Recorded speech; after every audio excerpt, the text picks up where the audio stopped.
আসসালামু আলাইকুম। সৃজনশীল লেখালেখি অর্থাৎ গল্প, উপন্যাস, নাটক, গান, কবিতা কি করে লিখতে হয় তার সুনির্দিষ্ট কোনো নিয়ম আছে বলে মনে হয় না। এসব শেখানো যায় না। যেটি করা যায় সেটি হলো লেখার শক্তিটা জাগানোর জন্য অনুপ্রেরণা দেয়া যেতে পারে। সৃষ্টিশীল লেখালেখি মানে এই সমস্ত এই ব্যাপারগুলোই গান, কবিতা আ মানে ঠিক এগুলো কিভাবে একটি গল্প অথবা উপন্যাসের কলকবজা জোগাড় করে অথবা তৈরি করে জোড়া দিতে হয়, বাজিয়ে দেখতে হয়, তার সত্যিকার অর্থেই নির্দিষ্ট কোনো তথ্য বা সংজ্ঞা আসলে নেই বা নিয়ম নেই। ফলে এসব শেখানো যায় না, হাতে কলমে করে দেখানোও যায় না। যা করা যায় তা হচ্ছে অভিজ্ঞতার আদান-প্রদান। একজন কবি অথবা সাহিত্যিক কিভাবে লেখেন, কোন পথে উঠে আসে তার নির্মাণ চিন্তা, আর কিভাবে কবিতা গল্পের শৈলীর বিষয়গুলো তিনি নিষ্পত্তি করেন, সেসব নিয়ে তিনি আলোচনা করতে পারেন। এই অভিজ্ঞতা ভাগ করে নেওয়াটা অনেক সময় তরুণ কবি লেখকদের জন্য অনুপ্রেরণার উৎস হয়ে উঠতে পারে। সেই অনুপ্রেরণা দিতেই আমাদের আজকের এই আয়োজন। প্রিয় দর্শক, ইস্টার্ন ইউনিভার্সিটি ভার্চুয়াল ক্লাব কার্নিভালের আজ দ্বিতীয় পর্বে আপনাদের প্রত্যেককে স্বাগত জানাচ্ছি আমি সাজেদ ফাতিমি। আজকের পর্বে থাকছে ইস্টার্ন ইউনিভার্সিটির অন্যতম জমজমাট club, Eastern University Writers Forum. একটি বিষয় বলে নেওয়া দরকার, শিক্ষার্থীদের নানান সুপ্ত প্রতিভা বিকাশের জন্য ইস্টার্ন ইউনিভার্সিটিতে রয়েছে 18টি ক্লাব। সেসব ক্লাব নিয়েই শুরু হয়েছে আমাদের এই বিশেষ ক্লাব কার্নিভাল। আজকের পর্বে রাইটার্স ফোরামের পক্ষ থেকে অতিথি হিসেবে উপস্থিত আছেন কাজী তাহমিনা, কোঅর্ডিনেটর, রাইটার্স ক্লাবের কোঅর্ডিনেটর, এবং তিনি ইস্টার্ন ইউনিভার্সিটি ইংরেজি বিভাগের সিনিয়র লেকচারার। আছেন তিনজন শিক্ষার্থী, নূরেম মাহাপাড়া প্রাপ্তি, গার্গী চ্যাটার্জি এবং সোলাইমান সাকিব। এই তিনজন শিক্ষার্থীর সঙ্গে একজন শিক্ষককে নিয়ে আমাদের আজকের এই আলোচনা, জমজমাট আলোচনা প্রাণবন্ত হয়ে উঠবে বলে আশা করছি আমরা। আজকের বিষয় লেখালেখিতে ক্যারিয়ার গঠন। আপনাদের প্রত্যেকে স্বাগত জানাচ্ছি। কেমন আছেন তাহমিনা আপা এবং সেই সাথে শিক্ষার্থীরা, তোমরা কেমন আছো? সবাই ভালো আশা করি। আসসালামু আলাইকুম স্যার। আলহামদুলিল্লাহ। আচ্ছা, তো নাটের গুরু তাহমিনা ম্যাডাম আজকে, তাই না? তোমাদের হ্যাঁ, তোমাদের আজকে দলপতি, তোমাদের নেতা তাহমিনা ম্যাডামকে দিয়েই আমরা শুরু করি। ম্যাডাম, আপনি কেমন আছেন? আপনার অনুভূতি তো জানাবেনই। সেই সম্পর্কে শুরুতেই আসলে আপনি আপনাদের এই আপনার নেতৃত্বে পরিচালিত এই রাইটার্স ক্লাব সম্পর্কে যদি জানান। ভালো আছি, অনেক ধন্যবাদ আমাকে এই অনুষ্ঠানে আমন্ত্রণ জানানোর জন্য। ইস্টার্ন ইউনিভার্সিটি রাইটার্স ফোরামের শুরু থেকেই বলা যায় আমি আছি। ইস্টার্ন ইউনিভার্সিটিতে ইংরেজি বিভাগে প্রায় 12 বছর ধরে শিক্ষকতা করছি আমি, আর রাইটার্স ফোরামে আছি 9-10 বছর তো হবেই।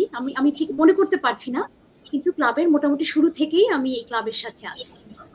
তো রাইটার্স ফোরামের বিষয় যদি আমি বলতে যাই, আপনারা সবাই মানে সাজিদ ফাতমি ভাই ইতিমধ্যে বলেছেন যে ইস্টার্ন ইউনিভার্সিটি ছাত্রছাত্রীদের সহশিক্ষা কার্যক্রমের উপরে অনেক গুরুত্ব দেয়, এবং আমাদের ইউনিভার্সিটিতে মোট 18টি ক্লাব আছে যেগুলো খুবই সক্রিয়। এমনকি করোনাকালীন সময়ে আমরা অনলাইন কার্যক্রম চালু রেখেছি। তার যে কাজগুলো আমরা করেছি, যে ক্লাব অ্যাক্টিভিটিস গুলোর মধ্যে আমার মনে হয় রাইটার্স ফোরাম বেশ এগিয়েই ছিল।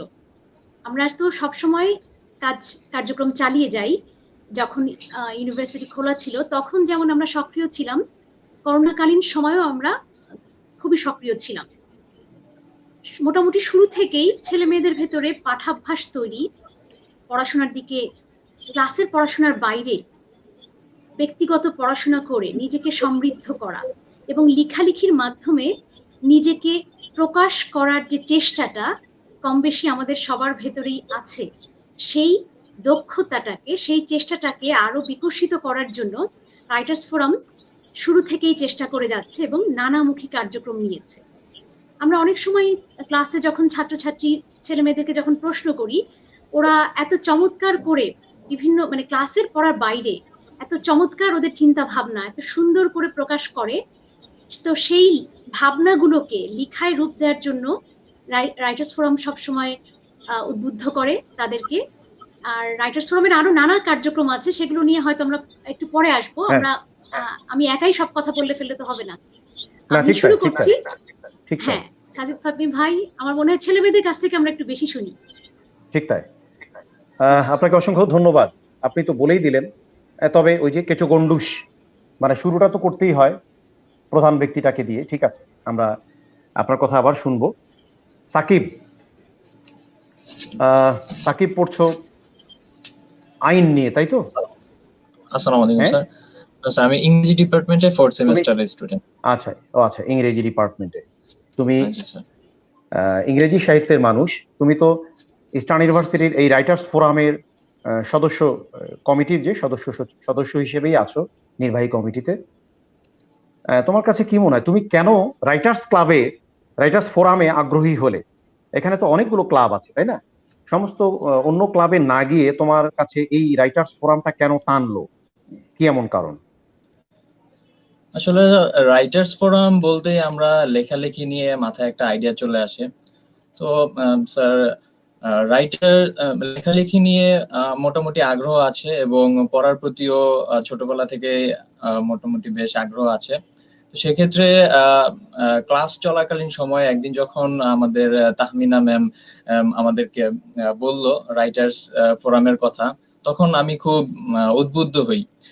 ম্যামের দ্বারা অনুপ্রাণিত হই যে যারা লেখালেখিতে কিংবা পড়তে ভালোবাসে তারা এই ক্লাবে জয়েন করতে পারো। তো তৎক্ষণাৎ যে মনে হলো যে জয়েন হওয়া বা ম্যামের সাথে যোগদান করা প্রয়োজন, বা এটা আমার মনের খোরাকও মেটাবে। তো সেক্ষেত্রে তখন থেকেই আমার রাইটার্স ফোরাম থেকে সংযুক্ত। আচ্ছা, ঠিক আছে। তারপরে একই একই প্রশ্ন আমি গার্গীর কাছে করি।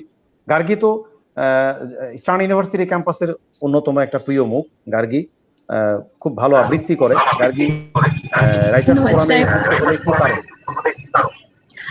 স্যার, ইস্টার্ন ইউনিভার্সিটিতে বেশ কিছু ক্লাব আছে, 18টি ক্লাব আছে।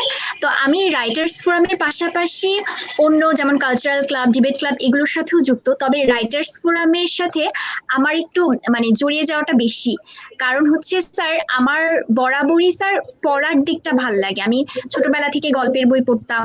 আর আমার লেখালেখি বলতে স্যার, আমি হচ্ছে ছোট একটা নোটপ্যাড ইউজ করি, ডায়েরি ইউজ করি, কালার পেপার। তো আমার যখন যেটা মনে হয় আমি তখন কোথাও কোনো কিছু শুনলেও, কারোর সাথে একটা কথা হলো, আমি কিছু একটা শুনলাম, আমি ফেসবুকে কোনো একটা লেখা পড়লাম, আমি দ্রুত ওটা লিখে ফেলি।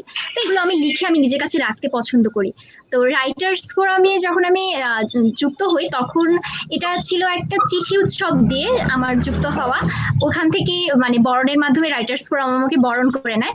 তো আমি হুট করে যখন একটা চিঠি উৎসব হয়, তখন মনের কথা মানে প্রিয় মানুষকে জানানো এরকম একটা ছিল। তো আমি তখন আমার স্বর্গীয় বাবার কাছে আমি একটা চিঠি লিখি। তো আমি ওই দিন দেখলাম যে স্যার রাইটার্স ফোরামের মাধ্যমে আমি যে লিখতে পারি, আমি যে জানাতে পারি, এটা আমার একটা হলো। কারণ কখনো আমার এই 4 বছরে আমার বাবা আমার কখনো চিঠি লেখা হয়নি তার কাছে, কিন্তু রাইটার্স ফোরামের মাধ্যমে আমি এটা লিখতে পেরেছি বলতে গেলে। তো এইভাবে রাইটার্স ফোরামের সাথে আমার যুক্ত হওয়া একটা প্রতিযোগিতার মাধ্যমে। তো আস্তে আস্তে বাহ, স্যার কার্যক্রমের মাধ্যমে এই ভালোবাসায় জড়িয়ে পড়েছি তোমাকে ক্লাবটির ধন্যবাদ। সাথে। খুব চমৎকার, তুমি খুব চমৎকার করে প্রথমেই বললা।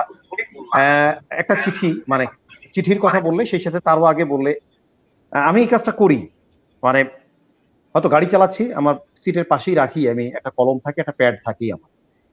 ধুম করে একটা সিগনালে পড়লাম, আমার মাথায় কিছু একটা আগে থেকে ঘুরছিল, আমি চট করে লিখে ফেলি। মানে এই একটা কলম, একটা প্যাড, এটা কিন্তু সার্বক্ষণিক যদি কেউ সঙ্গে রাখতে পারে, মানুষের চিন্তাগুলো তো আসলে বিক্ষিপ্তভাবে ঘোরাফেরা করতে থাকে মাথার মধ্যে। অনেক চিন্তা, অনেক কথা, অনেক ভাবনা আমাদের প্রত্যেকেরই কিন্তু কল্পনা জগতে কিন্তু ঘুরে বেড়ায়। সেই ঘুরে বেড়াতে বেড়াতে টুপ করে যদি কেউ ধরে ফেলতে পারি, আর ধরে ফেলার পরে সেটাকে যদি লিখে রাখতে পারি, তাহলে কিন্তু সেটা থেকে যায়। তো এটা দারুণ পয়েন্ট। এটা নিয়ে কিন্তু আমার ধারণা আমরা সবাই মিলে কথা বলতে পারবো। আমি আসি নূরে মহাপাড়া প্রাপ্তির কাছে। প্রাপ্তি, তুমি কি আর কোনো ক্লাবে জড়িত আছো ইস্টার্ন ইউনিভার্সিটিতে? জি স্যার, আমি কালচারাল ক্লাবের সঙ্গে জড়িত ছিলাম।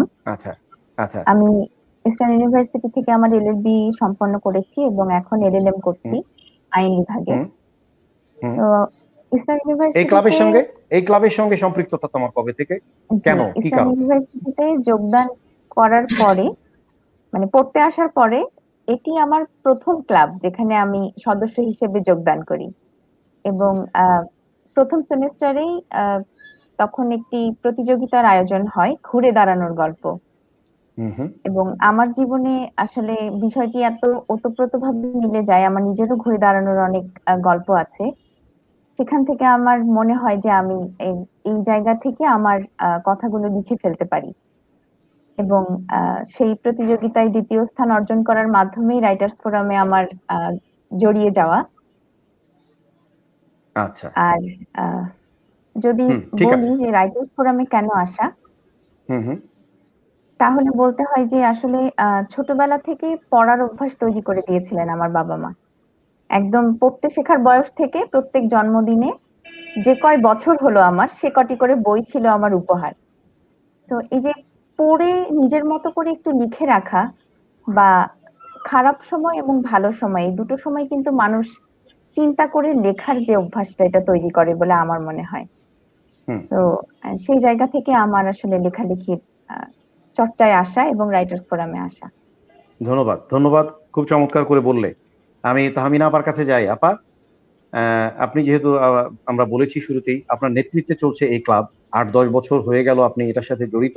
আপনি নিজেও নিজের মানে প্রস্তুতি নিয়েই তো মাঠে নেমেছেন এবং এরই মধ্যে আপনি নিজেকে প্রস্তুত করে ফেলেছেন নিজের শিক্ষার্থীদেরকে বিভিন্নভাবে কি বলবো যে অনুপ্রেরণা দিয়ে যাচ্ছেন আপনি। তো এই ফোরামের পক্ষ থেকে ছাত্রছাত্রীদের পাঠাভ্যাস বাড়ানো এবং মানে তাদের এই ক্লাবে আসার জন্য আগ্রহ বাড়াতে বিশেষ কি কি পদক্ষেপ নেওয়া হয়েছে এই ক্লাবের পক্ষ থেকে?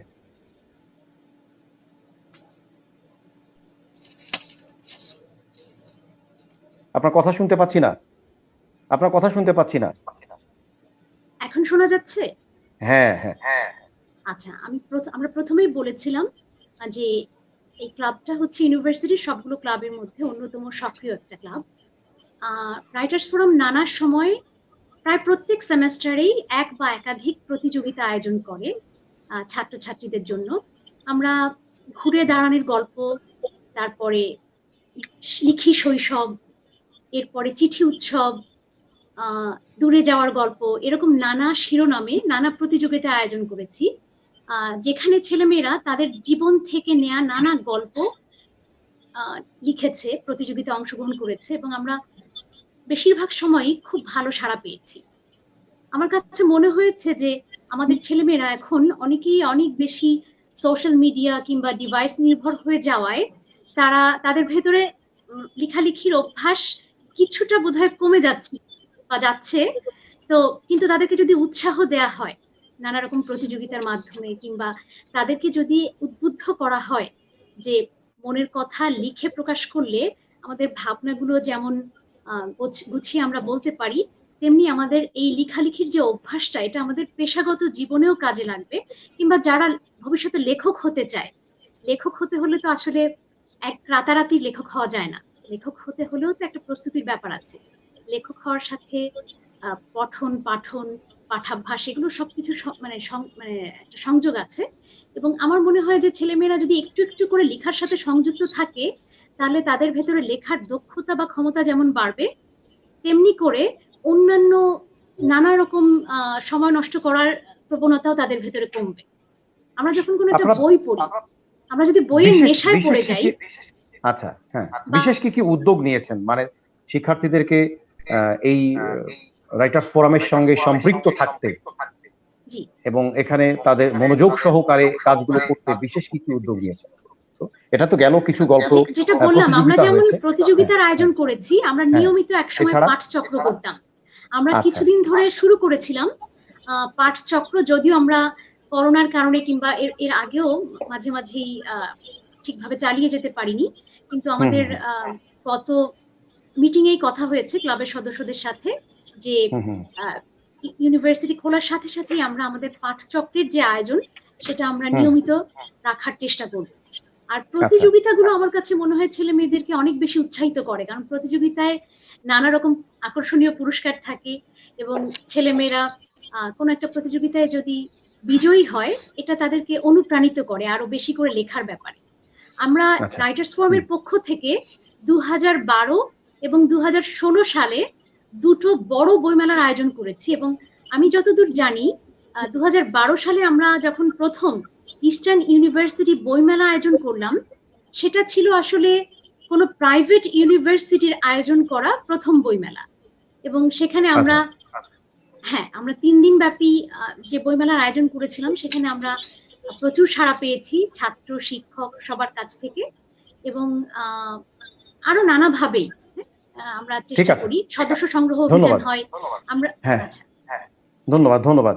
অনেকগুলো পয়েন্ট আমরা জানতে পারলাম। আমি সাকিবের কাছে আসি। সাকিব, তোমার তো কবিতার প্রতি আগ্রহের কথা আমরা জেনেছি। তুমি যে কবিতার প্রতি আগ্রহ, আমাদের তো অনেকের অনেক কিছুর প্রতি আগ্রহ থাকে, তাই না? আমি চাই ছোট গল্প লিখবো, আমি চাই উপন্যাস লিখবো, আমি চাই নাটক লিখবো, আমি চাই গান লিখবো, আমি চাই কবিতা লিখবো, অনেক কিছুই আমি চাই। আমার চাওয়াটা তো আর দোষের কিছু নয়, কিন্তু আমি চাচ্ছি কেন, সেই চাওয়াটার পেছনে তো আমার যুক্তি থাকতে হবে যে আমি এই ব্যাপারটা মনে করি যে আমি এটা পারি, আমি এটা পারবো, এই ব্যাপারে আমার প্রস্তুতি ভালো, তাই না? তুমি যদি একটা কাজ করতে চাও, সেই কাজটার জন্য তো তোমার প্রস্তুতি দরকার। প্রস্তুতি নাই, অথচ তুমি বলছো যে আমি এটা পারবো, আমি তো এটা করবো, আমাকে এটা করতে দাও, তাহলে তো হবে না। তোমার এই কবিতা লিখতে চাওয়া বা কবিতার প্রতি আগ্রহের কারণটা, মানে আগ্রহের পেছনে নিশ্চয়ই তোমার একটা প্রস্তুতি আছে। কি ধরনের প্রস্তুতি তুমি নিয়েছো? কি ধরনের তুমি বইপত্র পড়ো এবং নিজের ভাষা বোধ, তারপরে সেই সাথে নিজের লেখালেখির কৌশল বাড়ানোর জন্য কি কি উদ্যোগ তুমি নিচ্ছ, নিজেকে কিভাবে প্রস্তুত করেছো, সেটা আমি জানতে চাই। জি স্যার, অবশ্যই ধন্যবাদ আমাকে আবার সময় দেওয়ার জন্য। স্যার, লেখালেখি কবিতার প্রতি আগ্রহ বলতে গেলে আমার ইউনিভার্সিটি অর্থাৎ ইস্টার্ন ইউনিভার্সিটিতে জয়েন হওয়ার পরেই লেখালেখির আগ্রহটা জন্মেছে। আমাদের ক্লাস টিচার নাজলা ফাতমি ম্যাম আমাদেরকে টাস্ক দিয়েছিল অনেকটা মজার ভাবেই। তো সেখান থেকেই আমার লেখালেখিটা কিংবা কবিতার প্রতি আগ্রহ জন্মেছে। তখন অনেকটা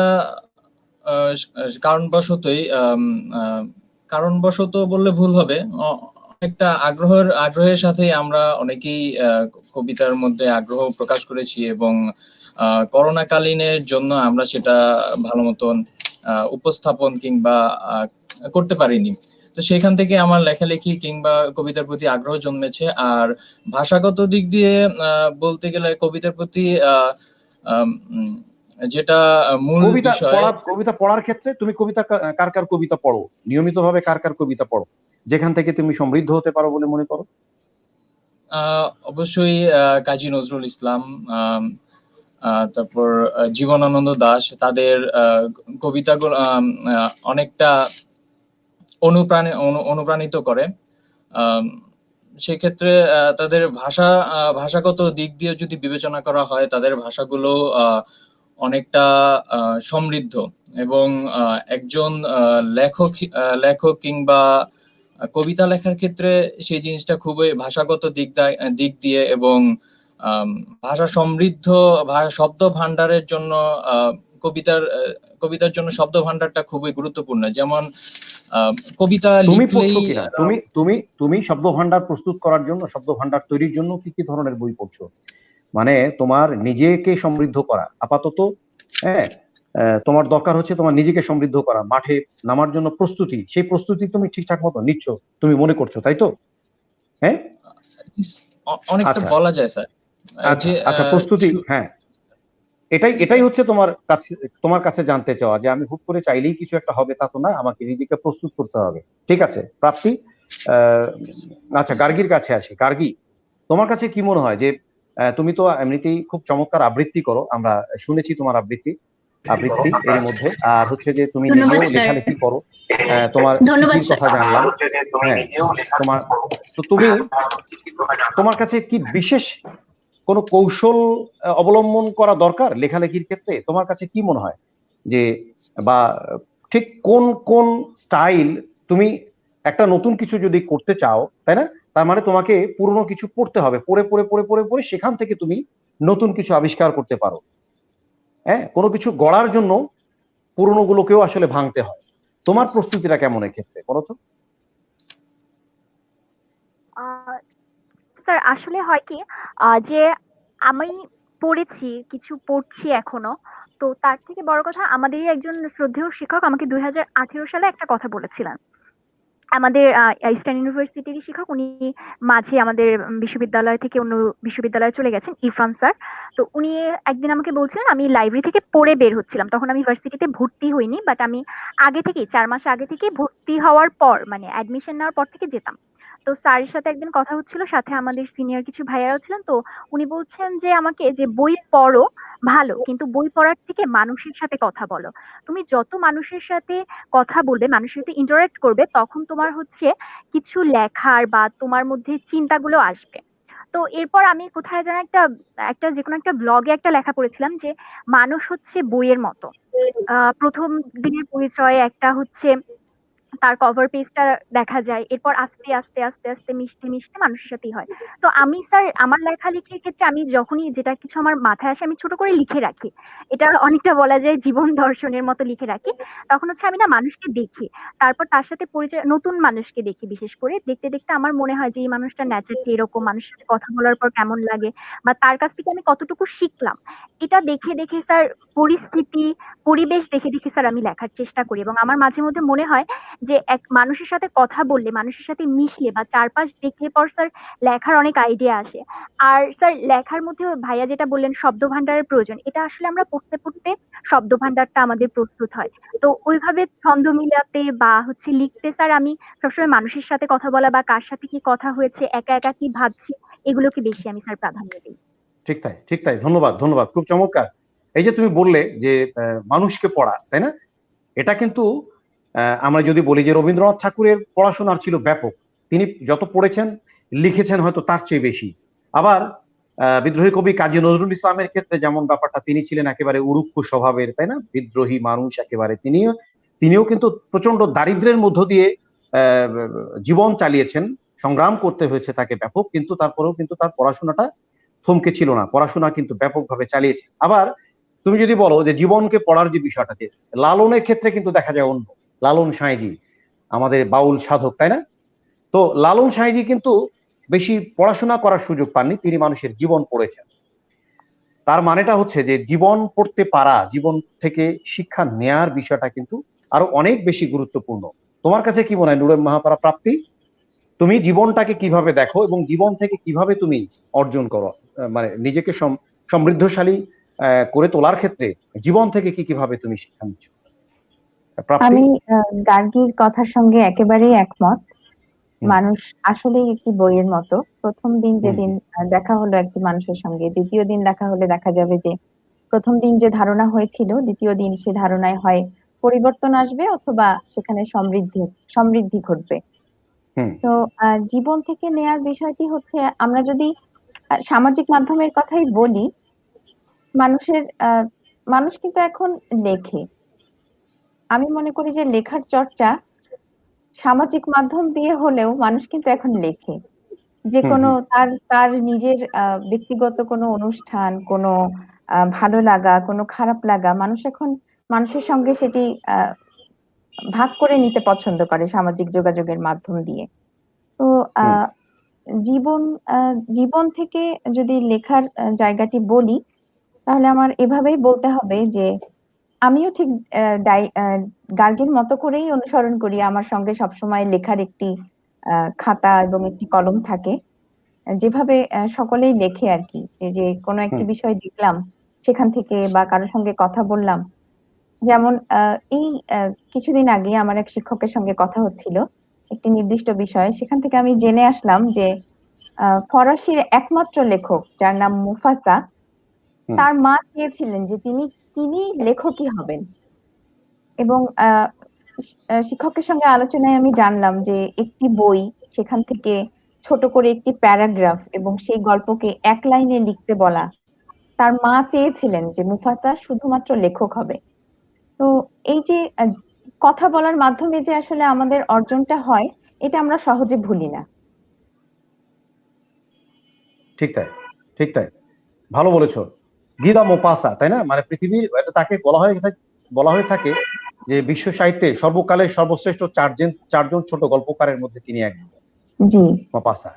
তো ওনাদের ওনাদের সেই মাত্রায় পড়াশোনা, সেই মাত্রায় জীবনকে জানা, জীবন বোধ সম্পর্কে নিজেকে প্রস্তুত করা, এই ব্যাপারগুলো সত্যিকার অর্থেই ছিল।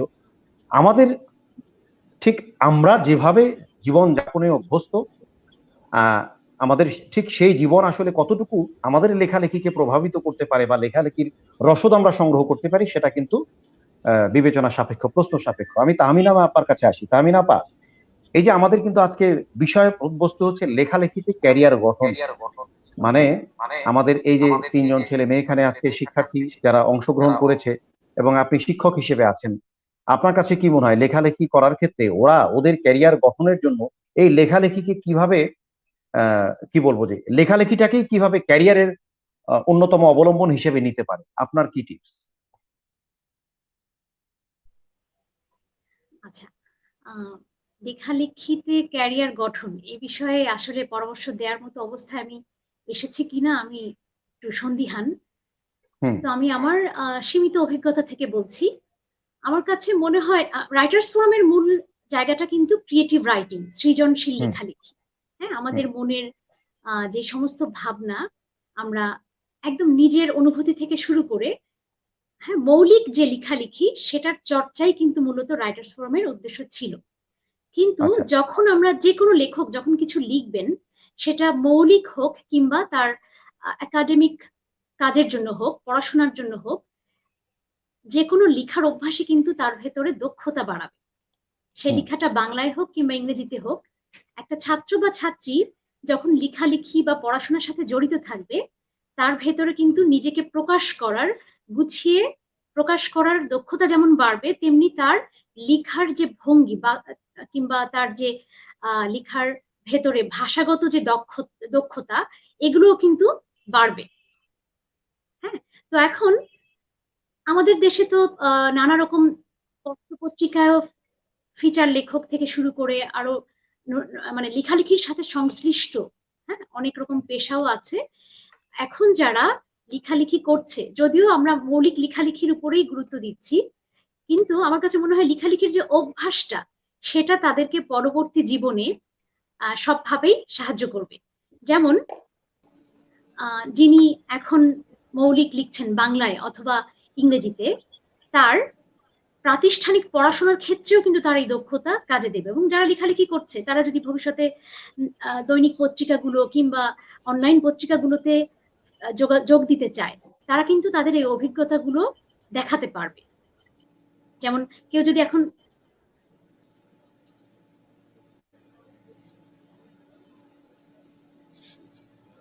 হ্যালো হ্যাঁ, আমার কথা কি শোনা যাচ্ছে?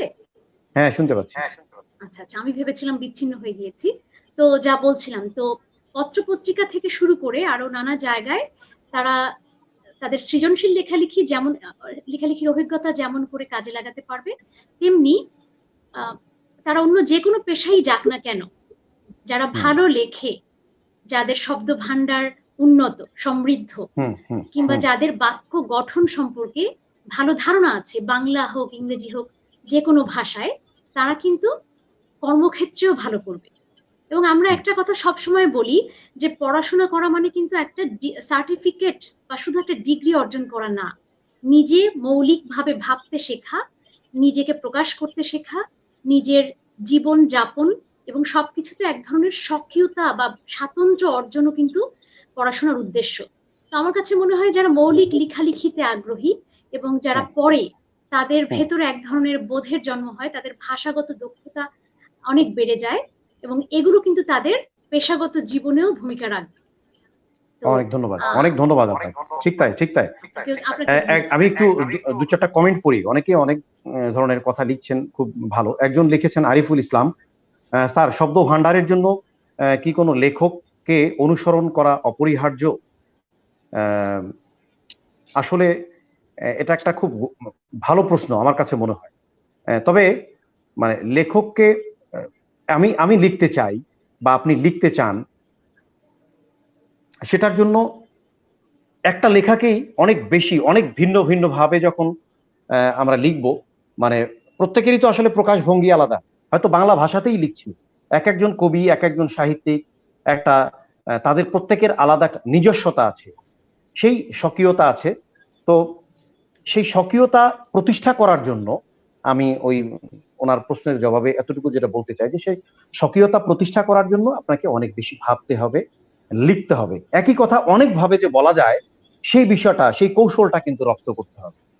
আর মানে বড় লেখকেরা কিভাবে ভাষার উপর তাদের কি বলবো যে অধিকার প্রতিষ্ঠা করেন, ভাষার উপর তাদের দখল প্রতিষ্ঠা করেন, সেটা সেটা যদি বোঝার চেষ্টা করেন তাহলে কিন্তু নিজে থেকেই বুঝতে পারবেন যে তাদের সেই কৌশলটা কি।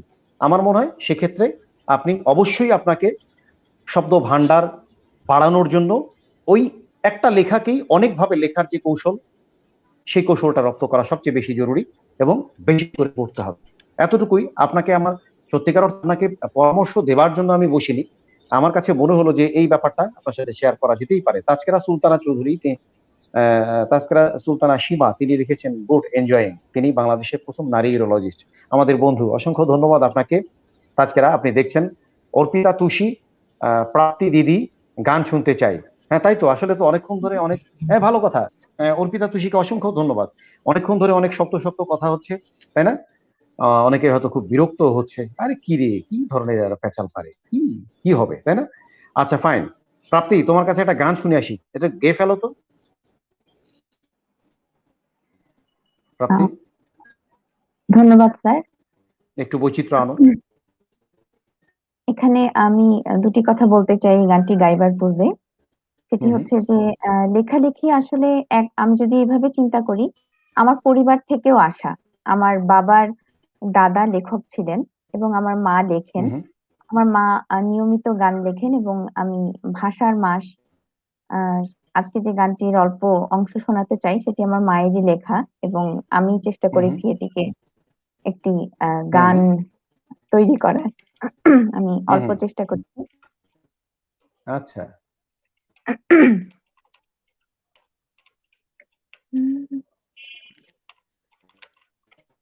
যুগ যুগ ধরে বইছি মোরা ভাই হারানো ব্যথার ভার, দৃপ্ত কণ্ঠে বলি আজো, দৃপ্ত কণ্ঠে বলি আজো, একুশ আমার অহংকার, যুগ যুগ ধরে বইছি মোরা ভাই হারানো ব্যথার ভার, দামাল ছেলেরা সইতে পারেনি বাংলা ভাষার অপমান, কণ্ঠে তাদের বেজেছিল তীব্র প্রতিবাদের গান, বাংলায় হবে রাষ্ট্রভাষা, ছিল তারা হুঙ্কার, একুশ আমার অহংকার, যুগ যুগ ধরে বইছি মোরা ভাই হারানো ব্যথার ভার। বাহ বাহ, এই তালি, সবাই তালি, সবাই তালি দেয় না কেন? অনেক সুন্দর ধন্যবাদ হয়েছে। স্যার। কি চমৎকার! এটা কি তোমার মায়ের লেখা এবং তোমার সুর করা? জি স্যার। বাহ বাহ বাহ বাহ, তোমার মায়ের নাম? আমার মায়ের নাম মুসাম্মদ আঞ্জুমান আরা। আঞ্জুমান আরা, আচ্ছা। জি। এবং তিনি তার মেয়ের নাম হচ্ছে নূরেম মাহাপারা প্রাপ্তি। হ্যাঁ, জি তার মানে তোমার মায়ের কাছ থেকেই তোমার এই প্রাপ্তি যোগ। খুব জি চমৎকার। স্যার। মানে কথা এবং সুর দুটোই অসাধারণ এবং তোমার গায়কীও সুন্দর। অনেক আহ, ধন্যবাদ স্যার। সত্যি তোমাকে অনেক অনেক ধন্যবাদ। এটা একটু বৈচিত্র্যের ছোঁয়া আমরা পেলাম, আমরা একটু উজ্জীবিত হলাম। গার্গী, তোমার কাছে আসি। এই যে গার্গী, আহ, আমাদের তো আমরা অনেক দিক থেকেই কিন্তু উজ্জীবিত হই, অনুপ্রাণিত হই, অনুপ্রেরণা পাই, তাই না? অনেক কিছু থেকেই। তুমি অনেকের লেখা পড়েছো, আমরা পড়েছি, প্রত্যেকেই আমরা তাই করি। তো সেই লেখাগুলো থেকে তোমার কাছে কি মনে হয় যে লেখাগুলো থেকে অনুপ্রেরণা নেয়া একরকম, নাকি সেই লেখাগুলোকে অনুকরণ করা? মানে তুমি কি অনুপ্রেরণা নিতে পছন্দ করো নাকি অনুকরণ বা অনুসরণ করতে পছন্দ করো, এবং কোনটা ঠিক তোমার কাছে মনে হয়? আমি কি বোঝাতে পেরেছি স্যার তোমাকে? জি স্যার, বুঝতে পেরেছি হ্যাঁ। স্যার। অনুকরণটা হচ্ছে যে কেউ কোনো একটা কাজ করলে অনুরূপভাবে সেই কাজটা করা।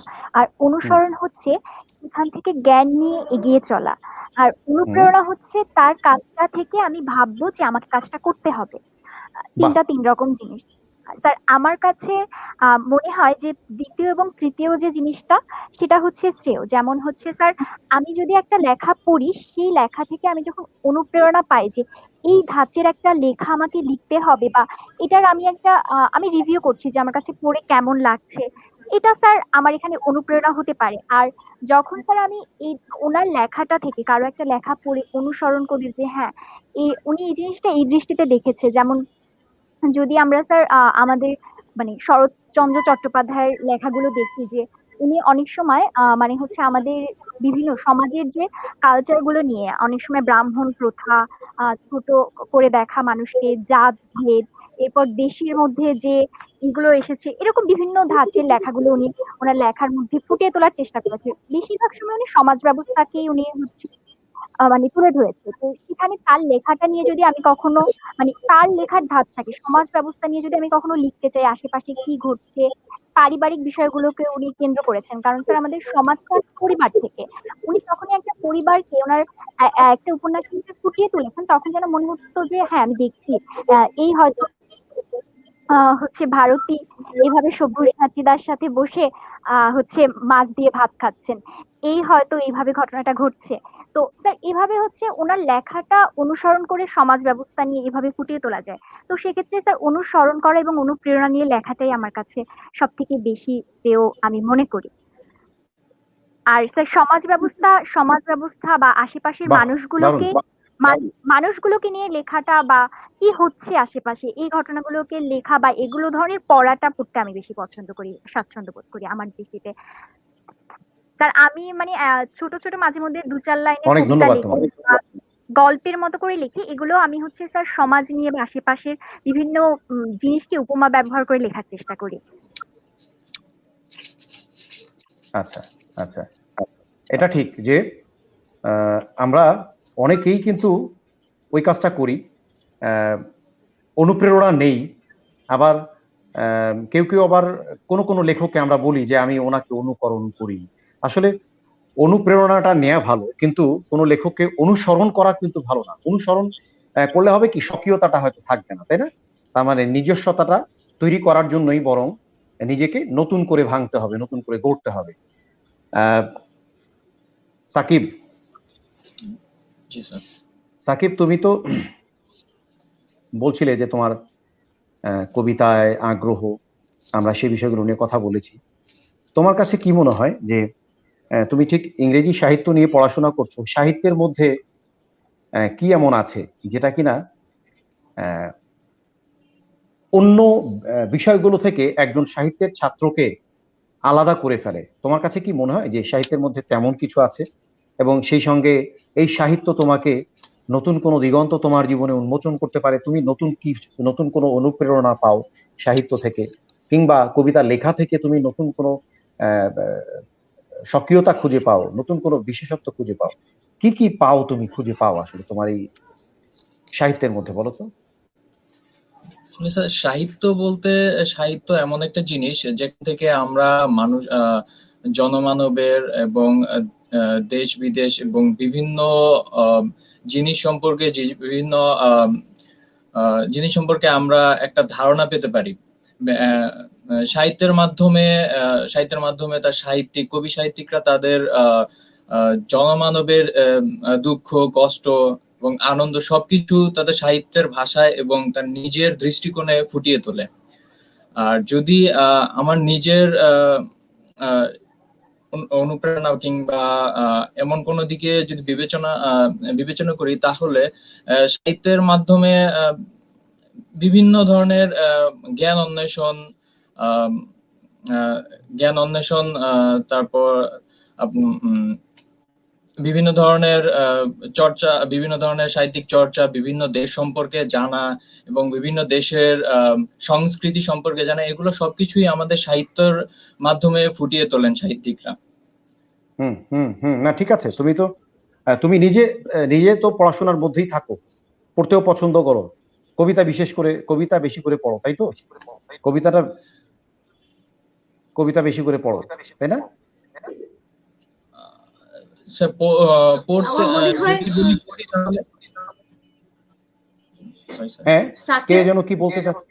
হ্যাঁ আমি যদি বলতে অনুমতি পাই, আমার কাছে আমি হ্যাঁ হ্যাঁ পড়াচ্ছি তো সাকিবদের, ওরা তো একদমই নতুন হ্যাঁ সাহিত্যের জগতেও, ওরা নতুন পড়াশোনার হ্যাঁ, মানে ঠিক তাই, সাহিত্য ঠিক তাই। বিষয়ে পড়াশোনার ক্ষেত্রেও ওদের আগ্রহটাও একদম নতুন, হ্যাঁ, নতুন। কেবল আগ্রহ তৈরি হচ্ছে, এজন্য সেটা আমি বুঝতে পারছি, সেটা ঠিক আছে। হ্যাঁ, হ্যাঁ, কেবল তো আগ্রহ ও তৈরি হচ্ছে, একজন সত্যি নবীন কথা। লেখক এবং নবীন হ্যাঁ পাঠক, হ্যাঁ, এজন্য ও এটাই তো বোধহয় দরকার। নিজেকে এবং ঠিকভাবে সবচেয়ে বড় প্রকাশ কথা, করতে পারছে না এখনো, হ্যাঁ কিন্তু আমি আশা বুঝতে করি পারছি, আর 2-1 বছর গেলেই ও নিজেকে আরো একদম চমৎকার ভাবে প্রকাশ করতে পারবে। আমি সেটা বুঝতে পারছি। ও সেই আগ্রহটা আছে, আগ্রহটুকু থাকলেই কিন্তু চলবে। মানে একজন মানুষের একটা বিষয়ের প্রতি আগ্রহী তাকে অনেক দূর টেনে নিয়ে যায়। আমি কয়েকটা কমেন্ট পড়ি। মোহাম্মদ আসাদুল ইসলাম সিয়াম, তিনি অনেকগুলো ভালোবাসার চিহ্ন দিয়েছেন, তার মানে উনি আমাদের এই প্রোগ্রামটা দেখছেন, ভালো লাগছে। হাসানুজ্জামান তুহিন লিখেছেন কতগুলো প্রিয় মুখ একসাথে। হ্যাঁ, তুহিনকে ধন্যবাদ। Ariful Islam, all genius in a single frame, good. Faruk Sheikh তিনি লিখেছেন নাইস। মোহাম্মদ সাদ্দাম হোসেন, ও আচ্ছা, একটু আগেই সাকিব যেটা বলেছিল যে ইস্টার্ন ইউনিভার্সিটিতে জয়েন হওয়ার পরে না, যোগদানের পরে বললে ভালো শোনায়, আসলে তাও না, ইস্টার্ন ইউনিভার্সিটিতে ভর্তির পরে, এটা বিষয়টা তাই হবে। আচ্ছা, আরিফুল ইসলাম, সাকিব ভাই অসাধারণ, বাহ সাকিব, দেখছো তোমার প্রশংসাও কিন্তু মানুষ শুরু করে দিয়েছে। আরিফুল ইসলামের একটা প্রশ্নের উত্তরও আমি দিয়েছি। অর্পিতা তুষিত প্রাপ্তির গান শুনতে চাইলো এবং প্রাপ্তিও ইতিমধ্যেই গান শুনিয়ে দিয়েছে। তারপরে এই, আচ্ছা এটা পড়া যাবে না, ঠিক আছে। তোমরা লিখতে থাকো, শিক্ষার্থীরা লিখতে থাকো, এবং আপনারা যারা দেখছেন তারা লিখতে থাকেন। আমাদের কাছে বিশেষ কোনো জানতে চাওয়ার থাকলে আমাদের তাহমিনা আপা আছেন, তিনি নিশ্চয়ই আমাদেরকে বলতে পারবেন। আমি তাহমিনা আপার কাছে এবার আসি। তাহমিনা আপা, যে ঠিক একটা বিষয় আমরা দেখতে পাই, ওই যে ছেলেমেয়েরা লিখতে চাচ্ছে হয়তো অনেকেই, কিন্তু তারা সঠিক কৌশলটুকু জানে না, তাই না? মানে আমি আমার কবিতাটা লিখতে চাচ্ছি, কিন্তু ম্যাডাম আমি কিভাবে শুরু করব আমি তো বুঝতে পারছি না, আমি এরকম একটা লিখতে চাই। আপনার কাছে কি মনে হয় যে এটা কি কেউ এই ধরনের লেখালেখির ক্ষেত্রে কৌশলগুলো কি কেউ কাউকে শিখিয়ে দিতে পারে, নাকি এটা স্বতঃস্ফূর্ত ভাবে ভেতর থেকে আসা? কবিতা বা মৌলিক বা সৃজনশীল লেখা যে শেখানো যায়, এটাতে আমি ব্যক্তিগতভাবে বিশ্বাস করি না। যদিও কিছু কিছু বিশ্ববিদ্যালয়ে এখন শুরু হয়েছে, ক্রিয়েটিভ রাইটিং এর উপরে কোর্স পড়ানো হচ্ছে, কিন্তু আমি ভুলও হতে পারি, কিন্তু আমার ব্যক্তিগত বিশ্বাস হচ্ছে লেখালেখি এমন একটা ব্যাপার যেটা আসলে ভেতরে থাকতে হয়।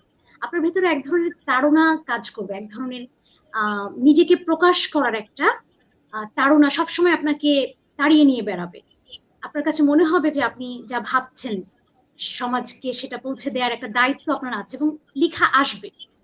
হ্যাঁ, হয়তো চর্চার মাধ্যমে, নানা রকম কৌশলের মাধ্যমে কিছুটা আমরা আমাদের লেখালেখিকে সমৃদ্ধ করতে পারি, কিন্তু পুরোপুরি এটা কোনো কৌশল যে আছে বা শেখানো যায়, এটাতে আমি ব্যক্তিগতভাবে বিশ্বাস করি না। কিন্তু আমি মনে করি যারাই লেখালেখিতে আগ্রহী তাদেরকে লেখক হওয়ার আগে পাঠক হতে হবে। এবং আমার দুজন প্রিয় ছাত্রী নুরেম এবং গার্গী এত চমৎকার ভাবে ওরা বললো, মানে আমার নিজের মনে হয় যে আমিও আসলে এরকম ভাবে বলতে পারবো না। ওরা এত চমৎকার করে মানুষ পাঠের কথা বললো।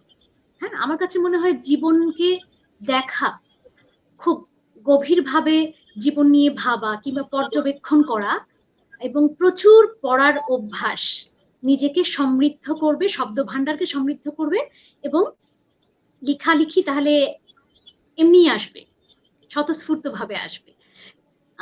ঠিক তাই। কৌশল আছে কিনা আমার জানা নেই, কারণ আমি এটাতে বিশ্বাস করি না। আমার কাছে মনে হয় না যে কৌশল করে খুব মৌলিক লেখা সম্ভব। একটা বিল্ডিং বানানোর জন্য মানে একজন রাজমিস্ত্রি সিমেন্ট বালু মিশিয়ে ইটের ফাঁকে ফাঁকে দিলেই কিন্তু ইটটা আটকে যায়, তাই না? আর এটার জন্য বিশেষ কোনো কৌশলের দরকার হয় না। এটা ওই ২-৪ দিন দেখলে আরেকজন এটা শিখে নিতে পারে এবং তারপর যদি লেগে থাকে সে একজন ভালো রাজমিস্ত্রি হয়ে উঠতে পারে।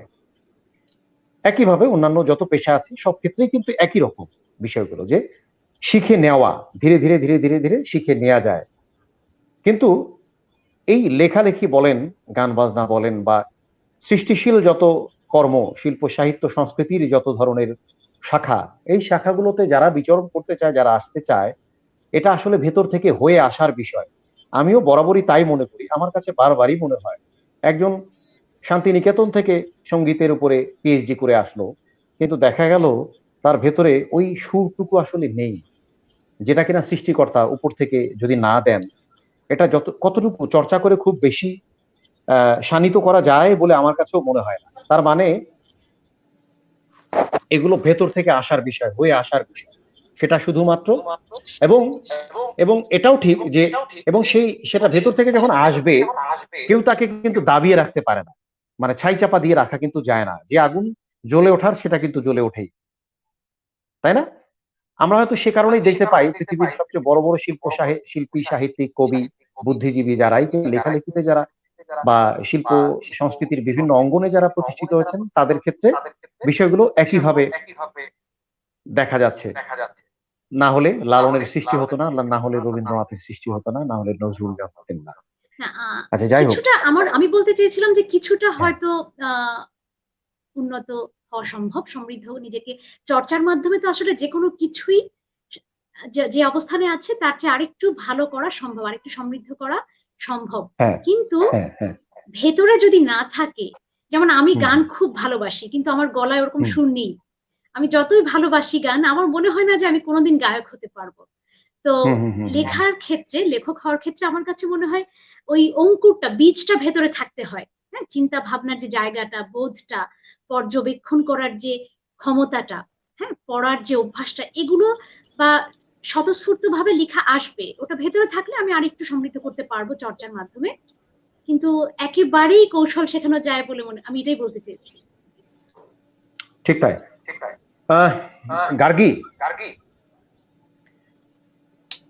একটা বিষয় আমাকে বলো তো, যে তুমি জি স্যার। তুমি তো লেখালেখি করো, তুমি ব্যাপক পড়াশোনা করো, সেটা আমরা জানি এবং বুঝতে পারছি তোমার কথার গভীরতার মধ্যেই সেটা কিন্তু আমরা টের পাচ্ছি। তুমি নিজেকে লেখালেখির ক্ষেত্রে প্রথমত প্রশ্ন হচ্ছে যে তুমি লেখালেখিতে নিজেকে প্রতিষ্ঠিত করতে চাও কিনা, এটা এক, এবং নিজেকে তুমি কোন পর্যায়ে নিতে চাও? স্যার প্রথমত হচ্ছে আমি কখনো মানে হচ্ছে লেখালেখিটাকে মানে হচ্ছে বলতে গেলে আমি সিরিয়াস ভাবে নিইনি। আমি লিখতে ভালো লাগে, মানে আমার বসে বসে কোনো কাজ থাকে না, মা অফিসে চলে গেলে আমি বাসায় একাই থাকি, তো তখন আমি কিছু না কিছু লিখি। আমার ওরকম মানে হচ্ছে একটা অবস্থা, আমার স্কুল জীবনে ওরকম বন্ধু ছিল না তেমন বেশি। ইউনিভার্সিটির প্রথম দিকে আমার অনেক বন্ধু ছিল যাদের সাথে আমার কথা হতো নিয়মিত, কিন্তু এখনই করোনার পরিস্থিতির কারণে আমার একটাও বন্ধু নেই, এরকম একটা অবস্থা। তো সারাদিন আমাকে চুপ থাকতে হয়, তো চুপ থাকার কারণে বাসা আসার পর বইগুলো পড়তে পারছি, আর বিভিন্ন অনলাইনে কিছু পড়তে পড়তে আমার লেখার অভ্যাসটা হয়েছে। কিন্তু স্যার কথা হচ্ছে মানে আমার কাছে মনে হয় লেখাটা আমার কাছে বন্ধুর মতো, মানে আমার বেশিরভাগ সময় যে ফেলি আমার খারাপ লাগলে, অনেক সময় আমি আমার ফেসবুকের ওয়ালেও লিখি আমার মন খারাপ হলে, আমি আবার সেগুলো সরিয়ে ফেলি কিছুক্ষণ পর। তো কিন্তু স্যার আমি কখনো ভাবিনি যে মানে আমি লেখালেখি দিয়ে মানে কখনো মানে কি বলে পেশাগত জীবনে লেখালেখি করবো কিনা বা কোনো কিছু লিখবো কিনা কন্টিনিউ, এটা আমি এখন পর্যন্ত ভাবিনি। তবে স্যার আমার একটা জিনিস ইচ্ছা আছে, আমার ইচ্ছা আছে যে আমার মানে একটা মানে দিনলিপির মতো তৈরি করা, মানে সেটা আমার নিজের জীবন সম্পর্কে না, মানে আমার পাশে রোজ কি ঘটে যাচ্ছে এরকম একটা আমার তৈরি করা। কারণ আমার কাছে ওই যে লেখার অনুপ্রেরণা মানুষ আর জীবন। তো এভাবে স্যার আমি একবার একটা কাকের গল্প লেখা শুরু করেছিলাম। তো তখন সেটা 2013 সালের ঘটনা। মানে আমার কোনো কাজ নেই, আমি জিএসসি পরীক্ষার পর আমার তখন আমি গান শিখতাম, তো আমার গানের হারমোনিয়ামটা উই পোকায় খেয়ে ফেলেছে। পরে আমার মামুনি আমাকে আর হারমোনিয়াম কিনে দেয়নি। তো আমার তখন যেহেতু কোনো কাজ নেই, আমি তখন ভ্রাম্যমাণ লাইব্রেরি থেকে 2টা করে বই আনতাম। তো আমার শুক্রবার আনলে পর আমার দেখা যেত রবিবারের মধ্যে 2টা বই শেষ, মানে নতুন বই আর পড়ার মতো নেই।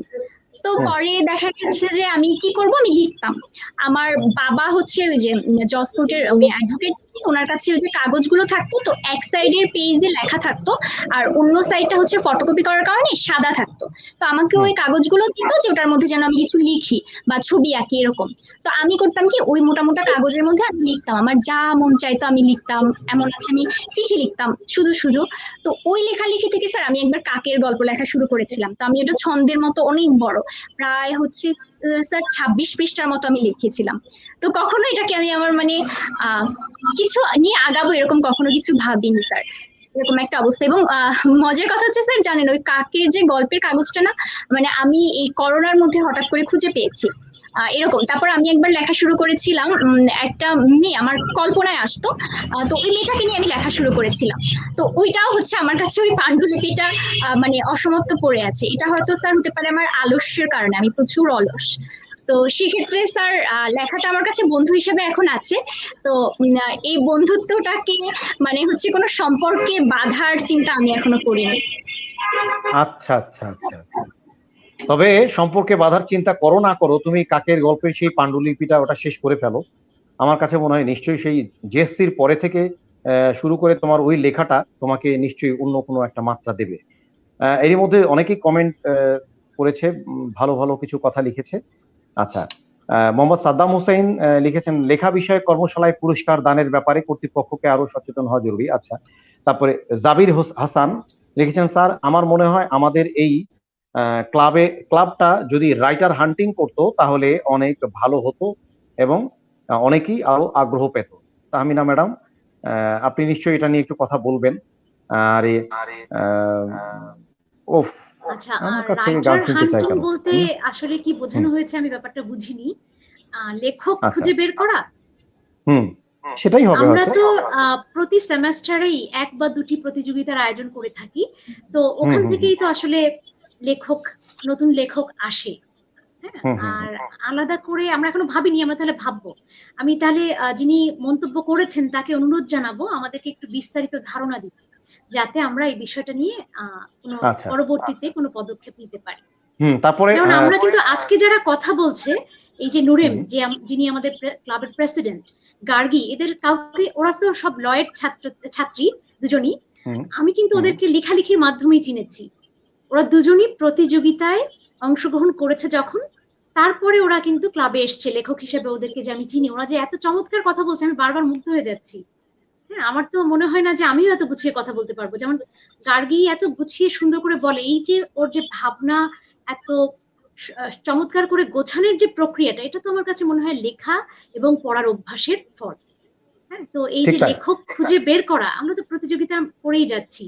হ্যাঁ, তখনই কিন্তু লেখক খুঁজে, মানে লেখক চলে আসবে আমাদের কাছে এমনিতেই। ঠিক তাই। রাশেদা আমার খান মনে পলি, হয়। আচ্ছা। আমাদের ইস্টার্ন ইউনিভার্সিটির কর্মকর্তা, তিনি লিখেছেন, লেখালেখি স্বতঃস্ফূর্ত। আসলেই হয়তো কোনো সূত্র নিয়ম মেনে এটা হয় না, নিজের চিন্তা চেতনা প্রকাশ করা যায়, সবার সাথে তা শেয়ার করার জন্যই হয়তো অনেকে লিখে থাকে। হ্যাঁ, অনেক ধন্যবাদ রাশেদা খান পলি। আহ অনেকেই লিখেছে, সত্যি আমার খুব ভালো লাগছে, তারা স্বতঃস্ফূর্ত ভাবেই আমাদের আজকে এই অনুষ্ঠানে অংশগ্রহণ করেছেন, দেখছেন তারা।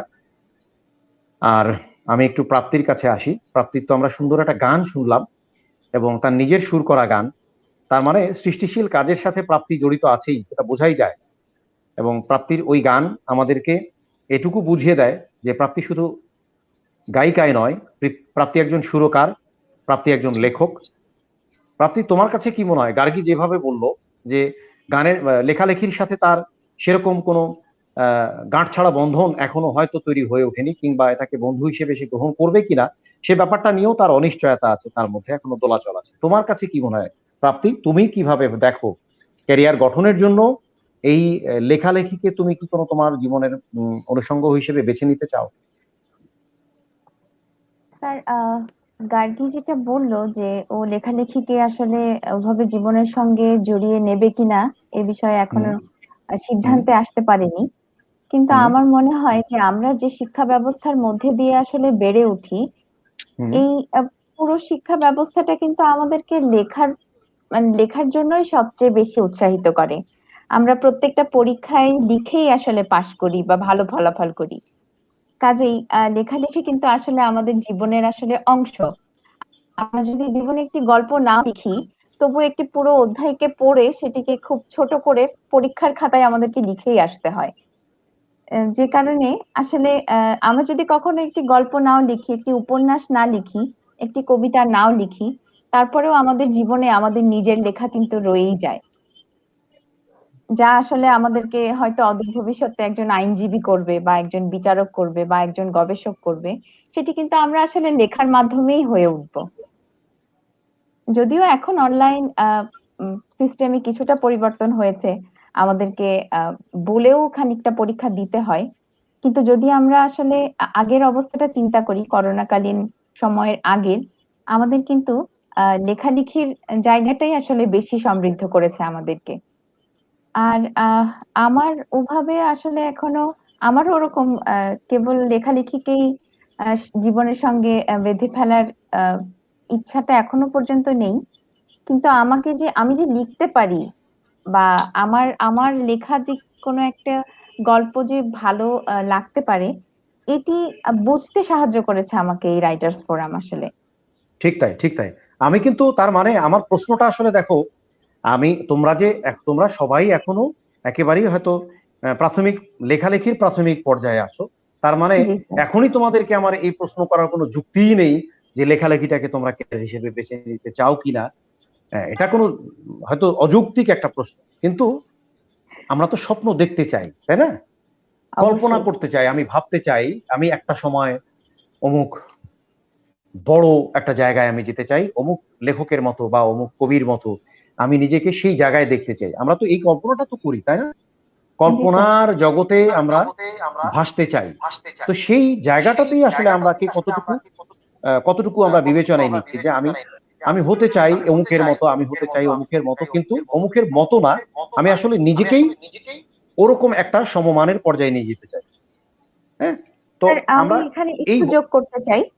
সেটি হ্যাঁ, হচ্ছে যে যদি সেই জায়গা থেকে চিন্তা করি যে লেখালেখিকে আমি আসলে আমার জীবনে কিভাবে আমার ক্যারিয়ারে দেখতে চাই, সে জায়গা থেকে মানুষের প্রসঙ্গই চলে আসবে যে আমি হুম, যদি কখনো লেখালেখিটা খুব সিরিয়াসলি নেই, তাহলে আমি আত্মজীবনী লিখবো। আমার নয়, যারা আমার পড়ার জীবনে, আমার লেখার জীবনে আমাকে অনেক বেশি প্রভাবিত করেছেন তাদের। আচ্ছা, মানে তাদেরকে তোমার লেখালেখির মধ্যে নিয়ে আসবে, তাদেরকেই তোমার লেখালেখির চরিত্র করে তুলবে, তাই তো? জি, ঠিক তাই। আচ্ছা, আচ্ছা। প্রাথমিক ভাই, অ- হ্যাঁ, আমি কিন্তু বড় হয়ে লেখক হতে চাই। আপনি বড় হয়ে লেখক হতে চান। আপনি আর কত বড় হবেন? আপনার মাথা কি আকাশ ফুঁড়ে একেবারে মানে চাঁদ ফুঁড়ে আকাশ স্পর্শ করলে তারপরেই কি আপনি বড় হবেন বলে মনে করেন? হ্যাঁ, এটা ঠিক। আমাদের বড় কবে যে হওয়ার বড় কোনো হব শেষ তা নেই। বলতে পারছি না। বড় হওয়া বলতে বোঝাতে চাইছি হ্যাঁ, যে লেখক হুম, হওয়া আমার ছোটবেলার স্বপ্নের একটা অংশ। কিন্তু হ্যাঁ, পেশা, সংসার জীবন নানা কিছুর কারণে সেই স্বপ্ন এখন কিছুটা কি বলবো, মানে স্বপ্ন দেখারও সুযোগ পাচ্ছি না। তো যখন আচ্ছা। অবসর নেব, আরো ভালো সময় করে সময় দিতে পারবো লেখালেখির পিছনে। আমি কিন্তু একজন সাহিত্যিক হতে চাই। বিশেষ করে শিশুদের জন্য আমি লিখতে চাই। আপনি আপনি এর যদিও মধ্যে অনেক লেখালেখি করেছেন, ছাত্রছাত্রীদের আমি প্রশ্ন জানি। করেছেন, হ্যাঁ, আমি জানি তো আপনাকে আমি ভাবলাম প্রশ্নটা যে একটু করব বলে আমি। ফেলি এই সুযোগে। হ্যাঁ, না, না, না, না, না, আপনাকে তো প্রশ্ন করবোই আমি। কি বলেন? আপনাকে সেখান থেকে ছাড় দেওয়ার কোনো সুযোগ নাই। আপনি ইতিমধ্যে অনেক আপনি শিশু সাহিত্য নিয়ে আছেন, কিছু ছড়া অনেক আপনি লিখে ফেলেছেন আমরা জানি, এবং আমরা ইতিমধ্যে আমিও পড়েছি আপনার লেখা। আপনি যদি সেখান থেকে ধন্যবাদ। কিছু একটা যদি পড়ে শোনান আমাদেরকে, নিশ্চয়ই আমাদের ছেলেমেয়েরা উজ্জীবিত হবে। আচ্ছা, আমি কিছুদিন আগে আমার আমার দুটো বাচ্চা, ওরা যেহেতু ছোট, একদম ছোট করে ভাষা আন্দোলনের ইতিহাস বোঝানোর জন্য আমি একটা ছড়া লিখেছিলাম। সেই ছড়াটা আচ্ছা, পড়ি। হ্যাঁ, অবশ্যই। আচ্ছা, ছড়াটার নাম হচ্ছে 52 গল্প। হুম, আমি লিখেছি। আচ্ছা, পড়ছি।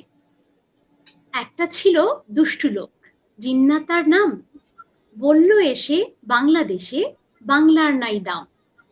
রাষ্ট্রভাষা উর্দু হবে, বাংলাটা তো চলবে না, উর্দুই সই সকল কাজে, বাংলা ভাষা বলবে না। যেই না বলা এই কথা, ক্ষেপল ছাত্র জনতা, যা শেখাবে তাই শিখব, এমন বুলির নৈততা। রাষ্ট্রভাষা বাংলা চাই, বলল সবাই একসাথে, এক মিছিলে কণ্ঠ ছেড়ে হাতটা রেখে হাতটাতে। 52 ফেব্রুয়ারি 21 তারিখ আসলো, কারফিউটা ভেঙে সবাই সাহস নিয়ে হাসলো। চলল গুলি রক্ত লাল, হলো ঢাকার পথটা, তবুও অটল বাংলাই চাই, এটাই ছিল মতটা। সালাম, রফিক, জব্বার আর আরো অনেকজন ভাষার জন্য জীবন বাজি রাখলো মরণপণ। তাদের সবার আত্মত্যাগে আমরা পেলাম বাংলা, তাই তো তুমি পড়ছো খুশি রঙিন বুড়ো আংলা।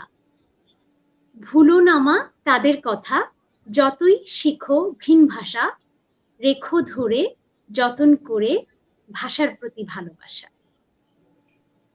বাহ, এই তালিয়া তালিয়া, সবাই তালি দাও। খুব চমৎকার। আপনাকে ধন্যবাদ সুযোগ দেয়া কি, সুযোগ তো আপনার জন্যই। আপনি বড় হলে অনেক বড় লেখক হতে পারবেন, আমরা আশা করি। আমরা একেবারেই শেষ পর্যায়ে চলে এসেছি। সবাই 1 মিনিট করে। সাকিব, তোমার লেখালেখি নিয়ে তোমার বিশেষ কি চিন্তা আছে, আমরা শুনতে চাই তোমার কাছে, সর্বোচ্চ 1 মিনিটের মধ্যে। ওকে স্যার, ধন্যবাদ স্যার। আসলে স্যার লেখালেখি নিয়ে আমার নিজস্ব চিন্তা ভাবনা বলতে এখন পর্যন্ত এরকম ভাবে কোনো কিছু চিন্তা করা হয়নি। তবে যখন মানে আমি সময় পাই বা যখন মাথায় কিছু কোনো চিন্তা ভাবনা আসে, তখন ওটা আমি নোট করে ফেলি, কিংবা ফোনের বিভিন্ন অ্যাপস আছে যেখানে নোট করা যায়, তো সেখানে আমি কোটেশন হিসেবে রেখে দিই এবং সেটাকে পরবর্তীতে আমি আমার লেখাতে সংযোজন করার প্রক্রিয়া করি। আর আমাদের পলি ম্যাম যিনি বললেন যে লেখালেখি হচ্ছে স্বতঃস্ফূর্ত, আসলেই হয়তো কোনো সূত্র নিয়ম নেই। আসলেই আমিও ম্যামের সাথে একমত যে সম্পূর্ণ নিজস্ব একটা চিন্তা ভাবনা, নিজের চিন্তা ভাবনা, চেতনা সবকিছু নিজের লেখার মধ্যে ফুটিয়ে তোলাই একজন লেখক, সাহিত্যিক কিংবা কবির মূল গুণ। এতটুকুই বলতে চাইছেন। অসংখ্য ধন্যবাদ তোমাকে। গার্গী, ধন্যবাদ। 1 মিনিটে তোমার শুনতে চাই তোমার লেখালেখি নিয়ে। তোমার, আমরা তো অনেক কথা তোমার কাছে শুনেছি এবং তোমার কথা আমরা সবাই মুগ্ধ হয়ে শুনেছি। তোমার কি বলবো যে তোমার আর কোনো অভিব্যক্তি যদি তুমি জানাতে চাও লেখালেখি। স্যার, আমি আগে দুঃখ প্রকাশ করছি, আমি কিছুক্ষণের জন্য বিচ্ছিন্ন হয়ে গিয়েছিলাম নেটওয়ার্কের সমস্যার কারণে। স্যার, অভিব্যক্তি বলতে স্যার লেখালেখি করতে ভালো লাগে। আমি ছোট ছোট কথা লিখে রাখি, যেমন অনেক সময় আমার মা হুট করে একটা কথা বলে ওটা লিখে রাখি। এটার অভ্যাসটা মূলত আমার বাবার কাছ থেকে। আমার বাবা করেছিলেন কি, আমার এই যে পড়ার টেবিলের এখানে হয়তো দেখা যাচ্ছে না, আমার উপরে দেয়ালে ছোট ছোট, মানে ছোট না, মানে একটা কাগজকে হাফ করে কিছু কথা লিখে রাখতেন। এই যে মানে এরকম কথা যে আনন্দ আশ্রমে, রাষ্ট্র বিপ্লবে, দুর্ভিক্ষে ও শ্মশানে যে পাশে থাকে সেই প্রকৃত বন্ধু, এরকম কিছু উক্তি উনি লিখে রাখতেন। ওনার যেটা মনে পড়তো, উনি ডায়েরির নিচে যদি লেখা পেতেন বা পেপারে পেতেন, ওটা কাট করে করে ওনার ডায়েরির মধ্যে লিখে রাখতেন। তো এখান থেকেই মূলত আমার লেখার অভ্যাস। আর স্যার, আমার কাকের সংসারে না কিছু লাইন আমার মনে আছে, তো ওটা আমি এতক্ষণ বসে বসে ওটা লিখে ফেলেছি। মানে অনেকটা এখন আবার নিজের হচ্ছে সংযোজন বিয়োজন, কারণ 8 বছর আগের লেখা। তো আমি স্যার হচ্ছে আজকে আমার এটা শেষ করতে চাচ্ছি স্যার। স্যার, কাকির সংসার। দুটি কাক এক ডালে করে কাকা, একটি হলো মা কাক, অপরটি তার ছা। মা কাক বহু কষ্টে খাদ্য সংগ্রহ করে, সেই খাদ্য সস্নেহে ছানার মুখে তোলে। বড় হইল ছানাটি কিছুদিন পর, মায়ের এখন রাখে না খোঁজ, একই স্বার্থপর। আজ কাকের সংসার হয়েছে, আছে ছেলে মেয়ে নাতি। স্বার্থ পুরালে হয়, স্বার্থ পুরালে এ জগতে পর হয়, এটাই নীতি। প্রকৃতির নিয়ম নাহি দেয় ছাড়, ছানা কাক আজ পেল না নিস্তার। তার পরিবারও তারে করে দিল পর, ঘুরে বেড়ায় সে আজ দেশ দেশান্তর। সবশেষে ফিরে গেল মায়ের দুয়ারে, মা হলো মমতাময়ী, ধরার দেবতা, সন্তানের দোষ গুণ তিনি বিচারে অন্যথা। সব ভুলে মা তখন কোলে তুলে নিল তারে। ধন্যবাদ স্যার। বাহ,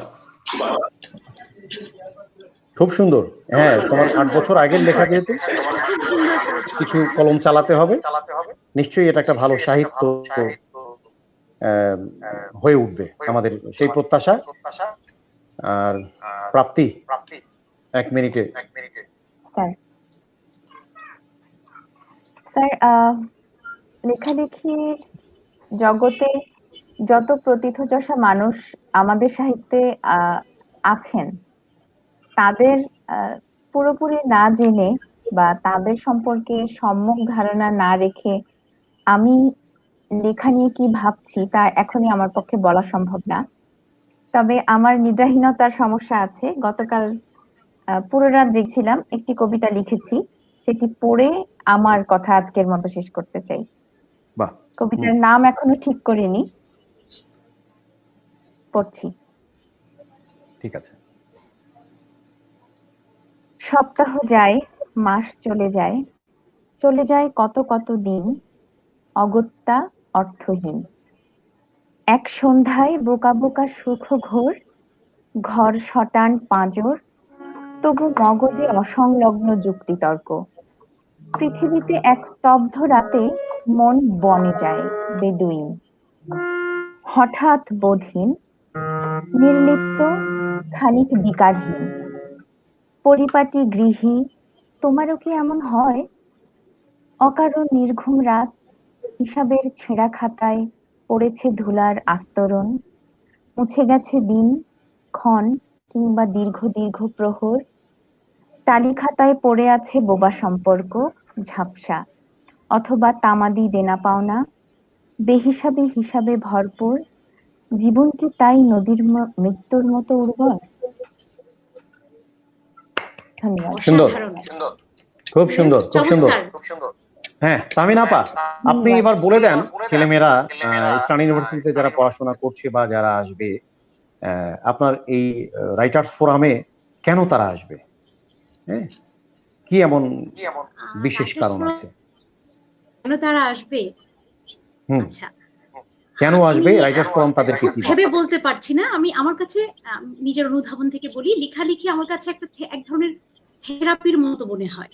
হ্যাঁ, থেরাপির আচ্ছা, মতো বলতে, আপনি যখন খুব বিষণ্ণ থাকবেন কিংবা আপনার যখন মনে হবে যে কথাগুলো আপনি কাউকে বলে বোঝাতে পারছেন না, বা আপনার কাছে ঠিক ওই শব্দগুলো নেই যা আপনার মানে মনের অবস্থা কিংবা আপনার বিষণ্ণতা বা আপনার অনুভূতিগুলোকে ঠিকভাবে প্রকাশ করতে পারে বা কেউ বুঝতে পারে।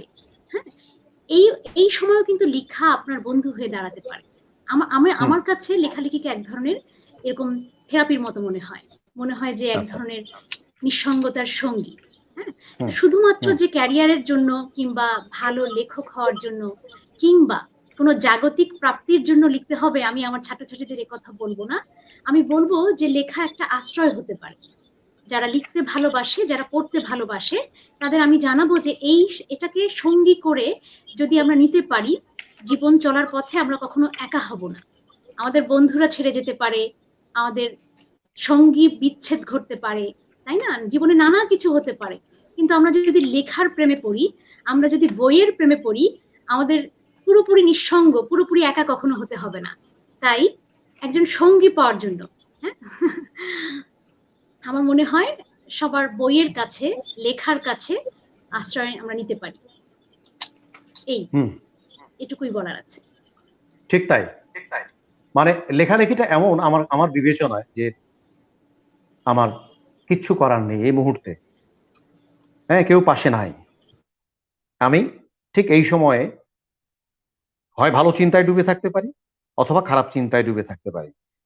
তাই তো, দুটো অপশন, দুটো বিকল্প পথ। আমি কি করব, আমি কোন চিন্তায় ডুবে যাব, সেটা একান্তই আমার বিবেচনা বোধ আমাকে বলে দিবে। আমি যদি ডুবে ডুবে যেতে চাই ভালো কোনো কাজে, তখন নিশ্চয়ই আমি সেই সৃষ্টিশীলতার পথেই আমি ধাবিত হব। আর যেটার নাম হচ্ছে লেখালেখি, ওই লেখালেখিটাই আমাকে অন্য একটা জগতে নিয়ে যাবে। হয়তো ওই লেখালেখিটার ওই সময়ের ওই তাৎক্ষণিক সৃষ্ট লেখাটাই হয়তো আমাকে জীবনে অনেক কিছু দিতে পারে। তো আমার কাছে আমরা আমরা যতটুকু আলোচনা করলাম আজকে এই সত্যি লেখালেখিতে ক্যারিয়ার গঠন নিয়ে যে আলোচনা টপিকটা ছিল এটা ঠিকই, কিন্তু আমরা যে এই বিষয়টা নিয়ে কথা বলেই যে আমরা সবকিছু পেয়ে গেলাম, মোটেই তা নয়। আমরা কিছুই পাইনি আসলে এখান থেকে হয়তো, তাই না? সময় সেটা বলে দিবে আমাদের। আমরা কেউই এখানে সেটা নির্ধারণ করার জন্য বসিনি, বিচার করার জন্য বসিনি যে লেখালেখিতে ক্যারিয়ার গঠনের জন্য এই আজকের এই অনুষ্ঠানটা দেখলাম, ব্যাস তারপরে এখান থেকেই আমি সিদ্ধান্ত নিয়ে নিব লেখক হব কি হব না, তা কিন্তু নয়। আমাদের ইস্টার্ন ইউনিভার্সিটির আয়োজিত ক্লাব কার্নিভালের এই দ্বিতীয় পর্বে আমরা কিছু মানুষকে পেলাম যারা কিনা স্বপ্ন দেখে লেখক হওয়ার, যারা কিনা স্বপ্ন দেখে লেখালেখিকে নিয়েই নিজের জীবনকে বিকশিত করে তোলার জন্য। আমরা তাদের সেই স্বপ্নগুলোকে বাস্তবে দেখতে চাই। এই আলোচনা থেকে আমরা এতটুকু বুঝতে পেলাম যে একটা প্রস্তুতি পর্ব থাকা দরকার, এটা থাকলে ভালো। মানে আজ সকালেই যদি আমি ভাবি আমি কবি হব অথবা কথা সাহিত্যিক হয়ে যাব আর লেখা শুরু করে দিলাম, এরকম ভাবনা নিয়ে এগোনোর পরিবর্তে যদি একটা প্রস্তুতি পর্বে ঢুকে পড়া যায় তাহলে ফলটা ভালো হয়। এই প্রস্তুতি পর্বটাই হবে পড়াশোনার, ব্যাপক পড়তে হবে। যত বেশি পড়া যাবে তত বেশি জানা যাবে। এটি কোনো আপ্তবাক্য নয়, এটিকে জীবন সঙ্গী করে নিতে হবে। আমি যদি পৃথিবীর 5জন গল্পকারের 5টা গল্প পড়ি, শুধু যে 5 রকম জীবন দেখতে পাবো তা কিন্তু নয়। ওই 5 লেখকের মিল অমিল চিন্তা ভাবনা, শৈলী, মেজাজ ও গল্প বলার ভঙ্গি সম্পর্কেও কিন্তু আমি জানতে পারবো। এই 5 জন যদি 500-তে নিয়ে যেতে পারি, এই 5 থেকে যদি 500 হতে পারে আমার পড়াশোনার ভান্ডার, তাহলে আমি আমার অভিজ্ঞতার ঝুলিটাকে সমৃদ্ধ করতে পারবো, আমি অনেক বড় হতে পারবো। আমাদের প্রত্যাশা ইস্টার্ন ইউনিভার্সিটি ফেসবুক লাইভের আজকে 75তম পর্ব ছিল, 75তম পর্ব এবং ক্লাব কার্নিভালের দ্বিতীয় পর্ব। আজকে যারা এতক্ষণ আমাদের সঙ্গে যুক্ত ছিলেন আপনাদের প্রত্যেককে অভিনন্দন, ধন্যবাদ জানাই এবং কৃতজ্ঞতা জানাই, এবং এতক্ষণ আমাদের সঙ্গে বিভিন্ন মন্তব্য লিখে যারা সংযুক্ত ছিলেন তাদের প্রতিও অসীম কৃতজ্ঞতা এবং ধন্যবাদ জানিয়ে শেষ করছি আমাদের আজকের এই আয়োজন। এই আয়োজন কিন্তু ক্লাব কার্নিভাল চলছে ইস্টার্ন ইউনিভার্সিটির স্টুডেন্ট অ্যাফেয়ার্স অফিসের তত্ত্বাবধানে, এবং সেই তত্ত্বাবধানের দায়িত্বে স্টুডেন্ট অ্যাফেয়ার্স অফিসের ইনচার্জ আতিকুজ্জামান লিমন, তিনি eastern university deputy director creative সেকশনের। আমি আতিকুজ্জামান লিমন সহ আপনাদের প্রত্যেককে অসংখ্য ধন্যবাদ, কৃতজ্ঞতা জানিয়ে শেষ করছি আজকের এই অনুষ্ঠান। সবাই খুব ভালো থাকুন, সুন্দর থাকুন এবং যে যেখানেই থাকুন না কেন নিরাপদ। আপনাকেও ধন্যবাদ।